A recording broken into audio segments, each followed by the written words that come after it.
Bine v-am găsit, bine v-am regăsit, dragilor din Zodia Pești, oriunde v-ați afla.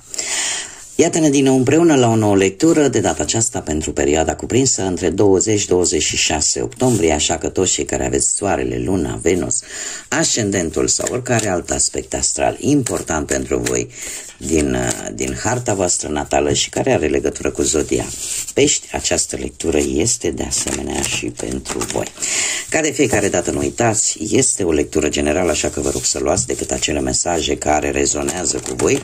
Restul lăsați-le să zboare în univers, pentru că sigur sunt pentru alte energii care într-o mai mică sau mai mare măsură au o legătură cu Zodia Pești.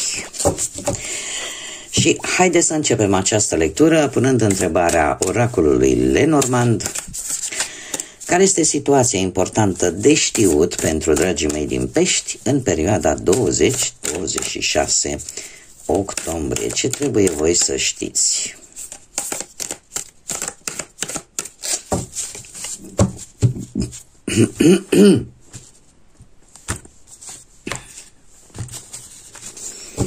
Și avem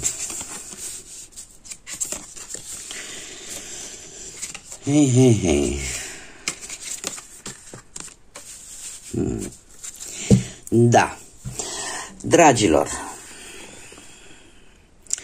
o decizie, eu aș zice vis-a-vis de anumite informații din trecutul vostru, legate, nu știu, cred că în primă fază legate poate de muncă, legate de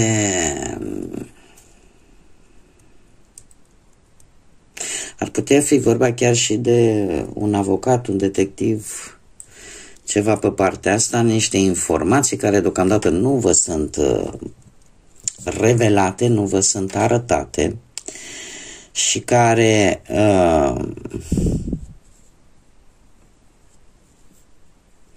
va trebui să le rezolvi într-o manieră destul de rapidă pentru a evita o problemă mult mai mare. Mai ales dacă vorbim de muncă, tind să cred că e vorba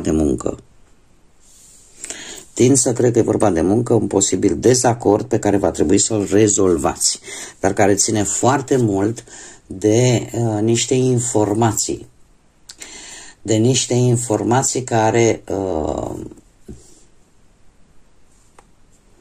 pe care încă nu le cunoașteți și unde va trebui să vă folosiți un pic istețimea pentru a le afla și a rezolva respectiva situație cât mai repede cu putință, dar este legat de ceva din trecut, pe planul ăsta profesional. Per general, așa, putem vorbi, nu știu, de anumite lucruri ascunse, un proiect, probabil, pe care nu-l veți dezvălui și vă purtați, ca să zic așa, cu mănuși. Da, aici poate fi vorba, cum am mai spus, și de un avocat. Cineva care își folosește inteligența, își folosește istețimea pentru a descoperi lucruri. Un avocat sau un detectiv. Dar, cum am mai spus, are legătură cu trecutul și cu faptul că este necesar să acționați în timp optim pentru a rezolva o anumită situație și pentru a afla ceea ce pe voi vă interesează să aflați.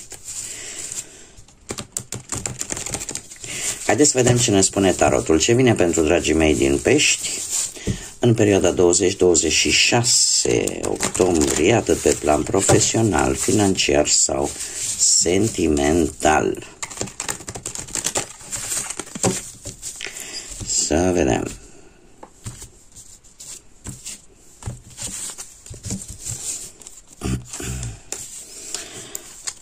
Ia uite, și aici chiar voi, arcanul vostru. Deja sunt două arcane majore, dragilor. Pe planul ăsta al muncii, voi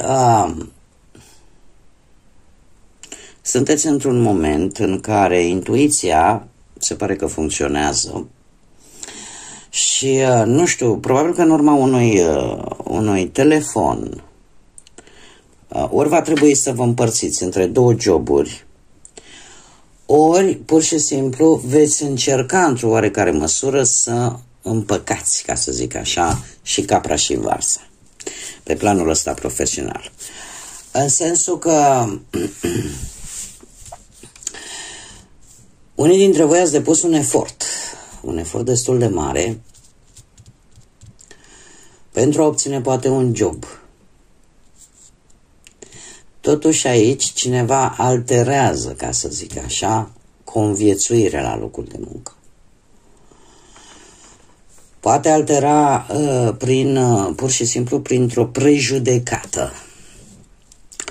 Și prin faptul că de multe ori lumea judecă anumite persoane doar prin simpla lor apariție exterioară și nu neapărat prin ce abilități are, prin ceea ce știe să facă sau prin felul în care se manifestă vis-a-vis de ceilalți. Mare grijă în această săptămână vis-a-vis de aceste lucruri. Nu judecați oamenii sau nu vă implicați în cercuri de la locul de muncă, din anturajul vostru profesional, care au această atitudine de a judeca pe ceilalți decât prin simpla apariție, prin simplul său aspect fizic. Nu este, pentru că lucrul ăsta vă poate cauza. Cum de asemenea, cu doiul ăsta de monede, ar spune că ar trebui să fiți mult mai atenți, să nu vă înșirați atenția către mai multe joburi, încercați să vă canalizați pe un anumit job și nu pe mai multe activități. Da? E adevărat că voi simțiți nevoia să fiți cât mai echilibrați, aveți un echilibru pe planul ăsta al muncii, dar în această săptămână ar trebui să acordați mai multă atenție pe ce este mai important și să nu încercați să faceți mai multe lucruri deodată, pentru că e posibil să fie destul de dificil. Plus de asta, e posibil, cum am mai spus, să primiți vreun telefon, mai ales dacă sunteți în căutarea unui job. Eu ar zice că pe partea asta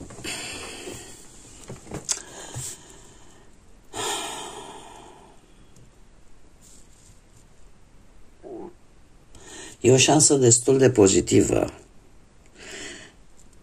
Dar totuși, încercați să vă axați pe ce considerați voi că este mai important pentru voi și care va aduce o stabilitate.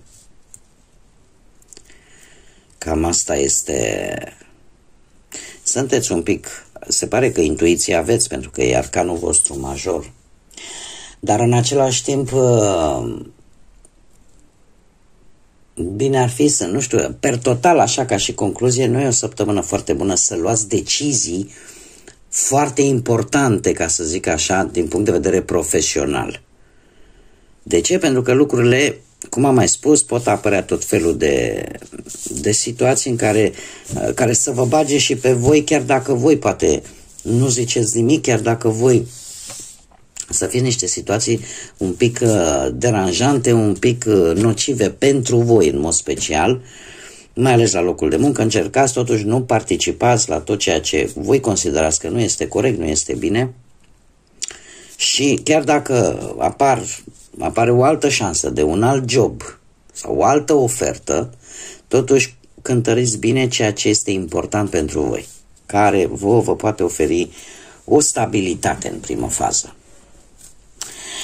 Mergem mai departe. Haideți să vedem pe plan financiar. Pe plan financiar, eu aș zice că sunteți destul de aglomerați, ca să zic așa, se pune un pic de atenție pe finanțe, un pic de presiune și de ce? Pentru că se va cheltui destul de mult. Se va cheltui destul de mult, nu știu dacă pentru o energie de lângă voi sau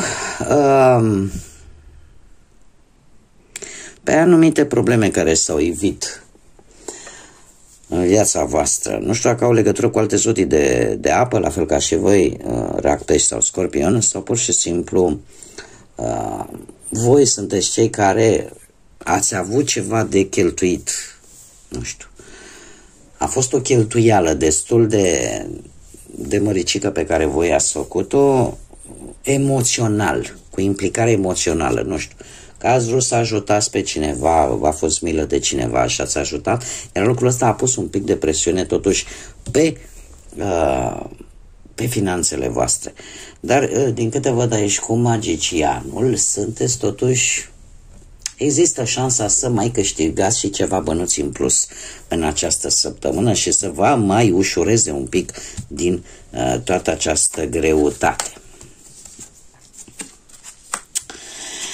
Pe parte sentimentală, cei care sunteți deja într-o relație, într-o pereche, sunt adevăruri care trebuie spuse, dragilor, în relația voastră.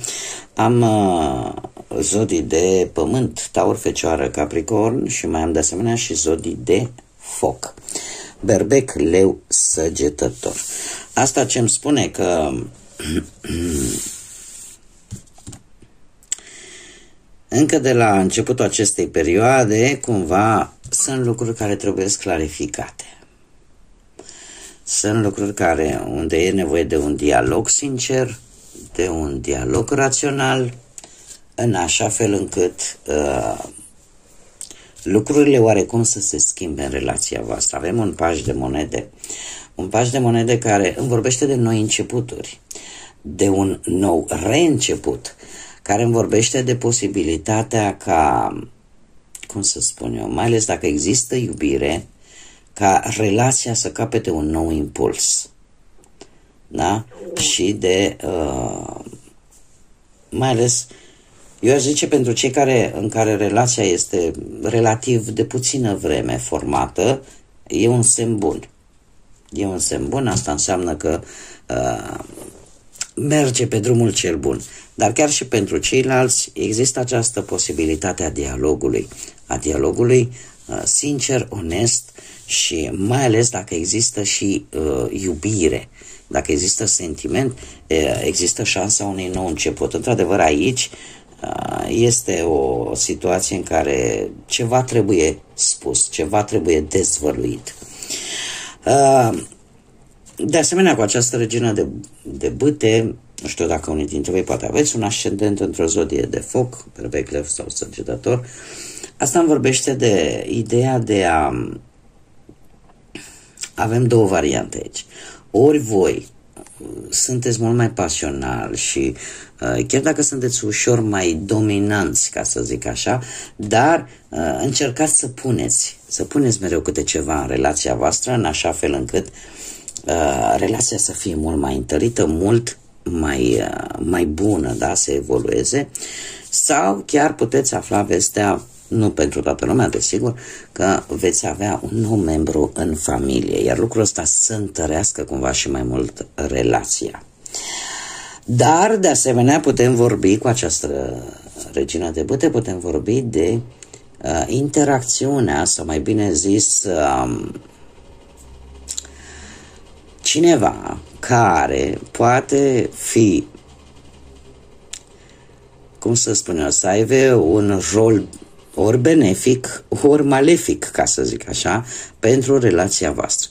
Poate să fie vorba de vreo mamă, de vreo soacră, de vreo prietenă, în general de o energie foarte apropiată vouă, o energie din cercul vostru foarte apropiată, care are o anumită, cum să spun eu,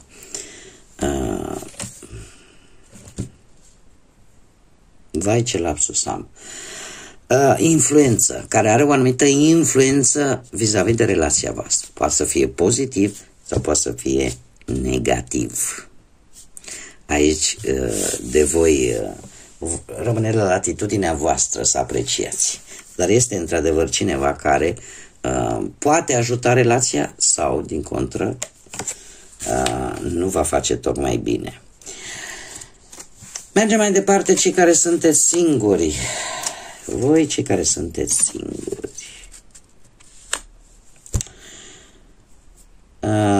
am zodia Fecioară și avem, desigur, și alte zodii de pământ, unde zodia Fecioară cumva se repetă de 2 ori chiar. Taur, Fecioară sau Capricorn. Dragilor, voi sunteți într-o perioadă, mai ales cei care aveți poate un ascendent într-o zodie de pământ, Taur, Fecioară sau Capricorn, sunteți într-o perioadă în care sunteți voi înșivă. Cumva parcă nu prea vă interesează, dacă nu prea vă acceptă lumea, dar voi, sunteți ambițioși, sunteți siguri pe voi și se pare că în această perioadă stabilitatea economică este foarte importantă.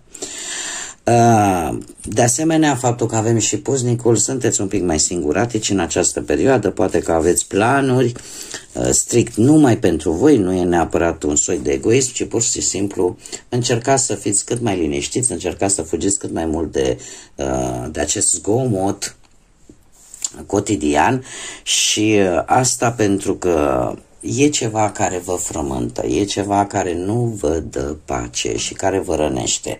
Poate că, nu știu, ați întâlnit o anumită persoană care din trecutul vostru, mare atenție, e posibil să fie cineva cu care voi ați mai avut de-a face și care, din păcate, să vă fi înșelat încrederea încă o dată. Nu e obligatoriu să fie cineva din trecut, poate să fie și cineva recent cunoscut, dar acest 3 de spade mie îmi spune că sunt persoane care te vor decepționa în relativ foarte scurt timp. Și asta după ce tu vei căuta niște informații care îți vor confirma acest lucru. E posibil ca, dacă nu aveți un ascendent într-o zodie de foc, a revenit că mai avem o variantă, să existe cineva care într-adevăr să aibă o situație poate materială destul de bună, să aibă o stabilitate economică destul de bună, dar care de fapt vă va dezamăgi. Din păcate. Din păcate sau din fericire, pentru că decât să stai cu cineva mult timp și să descoperi că este cum este, mai bine dinainte, suferința este scurtă, dar nu pierzi timpul. Timpul este prețios și nu îl putem cumpăra. Haideți să vedem acum și ce mesaj important am pentru voi, dragilor din Pești, în săptămâna 20-26 octombrie. Și avem constelația Capricornului. Ia să vedem. Constelația Capricornului, care ne spune răbdare și perseverență. Încearcă să eviți să te atașezi decât de un singur lucru. Învață să recunoști atunci când ar trebui să te redirecționezi și să lași în urmă toate acele lucruri irealiste care nu se pot împlini și în felul ăsta te menții cât de cât flexibil. Este de fapt ideea de, așa cum bine am văzut, de a nu te bloca pe lucruri unde vezi că nu sunt rezultate, unde vezi că nu se pot împlini, nu te agăța de aceste lucruri iluzorii și încearcă să fii un pic mai pragmatic, un pic mai cu picioarele pe pământ și să înveți cumva să recunoști unde trebuie să depui efort și unde nu. Da? Este de fapt nu visa ca ai vers pe pereți. E bine să avem vise, dar ele să fie totuși cât mai realizabile posibil, da? Să nu ne îmbătăm cu apă rece și să vă mențineți flexibilitatea asta, să știi când trebuie să renunți acolo unde vezi că nu ai rezultate, unde vezi că poate niciodată nu vor veni sau nu se vor împlini, cumva să iei în calcul decât acele lucruri care într-adevăr există șansa să se poată realiza, să se poată duce la împlinire. Bun, dragilor, cam atât am avut pentru voi. Eu vă mulțumesc pentru atenție. Ca de fiecare dată sunteți minunați. Mulțumesc tuturor pentru sprijinul acordat prin intermediul like-urilor, comentariilor și distribuirilor voastre și, desigur, al faptului că v-ați abonat. Toate aceste lucruri sunt gratuite, nu costă absolut nimic, decât plăcerea și bunăvoința voastră în cazul în care vă plac ceea ce eu fac aici, felul în care eu fac aceste lecturi. Atunci, desigur, invit și pe toți ceilalți care încă nu au făcut-o, abonați-vă, activați clopoțelul, în felul acesta veți primi notificări de la YouTube atunci când eu fac publicații noi. Iar această săptămână sper să fie una cât mai plină de înțelepciune, cât mai plină de lumină, atât în suflete cât și în gânduri. Până data viitoare, când ne vom reîntâlni la o nouă lectură, eu vă doresc tot binele din lume, multă energie pozitivă și, desigur, să fiți iubiți, dragilor.